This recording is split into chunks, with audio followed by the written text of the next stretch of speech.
இப்போ நாங்கள் வந்திருக்க இடம் தான் பார்த்தீங்கன்னா ஃபோட்டோ பாயிண்ட்டுங்க. ஃபோட்டோ பாயிண்ட்னா என்னென்னா வந்து ஒன்றும் இல்லைங்க. ஜஸ்ட்டு சிம்பிளாக அந்த மாதிரி டீ எஸ்டேட்ஸாக இருக்கும்.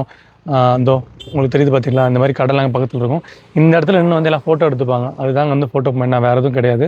நீங்கள் வந்து எப்படி இங்கே வரணும்னா வந்து மூணாறுலேருந்து டாப் ஸ்டேஷன் ரூட் எடுக்கணும். அந்த ரூட்டில் வந்தீங்கன்னா ஒரு 2-3 கிலோமீட்டர்ஸ்லேயே வந்து இந்த கீழே பாருங்களேன், இங்கே இந்த மாதிரி ஸ்லோப்பாக வந்து வெஹிக்கிள்ஸ்லாம் ஏறும், கார் எதுன்னு ஏறும். அப்படி உங்களுக்கு வந்து பார்த்தாலும் தெரியும். அந்த ஸ்லோப் ஏறி முடித்த உடனே வந்து ஒரு 2-3 கிலோமீட்டர்ஸில் உங்களுக்கு வந்து இந்த ஃபோட்டோ பாயிண்ட் வந்துடும்.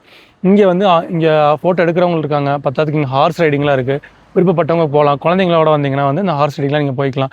ஸோ இங்கே வந்து நாங்கள் ஃபோட்டோஸ்லாம் எடுத்துட்டோம். ஸோ வந்து நாங்கள் இங்கேருந்து அப்படியே கிளம்புறோம். கிளம்பிட்டு வந்து இங்கே ஒரு டேம் இருக்குது. ஸோ அங்கே போய்ட்டு அடுத்தது கண்டினியூ பண்ணுறேன். இதுதாங்க இங்கே இருக்க அந்த ஹார்ஸ் ரைடு. என்னென்னா இது வந்து ஃபாஸ்ட்டாலாம் ஓட்ட விட மாட்டாங்க. சும்மா அவங்க கூடயே வந்து பொறுமையாக நடந்து போயிட்டு வரும். அதுதாங்க எங்கள் இருக்க ஹார்ஸ் ரைடிங்கு. பிளாக் ஹார்ஸுங்க. எனக்கு சின்ன வயசுலேருந்தே வந்து ஹார்ஸ் ரைடிங் பண்ணணுன்னு ரொம்ப ஆசைங்க. ஆனால் இது வரைக்கும் நான் ஒரு டைம் கூட போனதில்லை. ஏன்னா இந்த மாதிரி சும்மா டொக்கு ஹார்ஸ் ரைடிங்லாம் எனக்கு விருப்பமே இல்லை.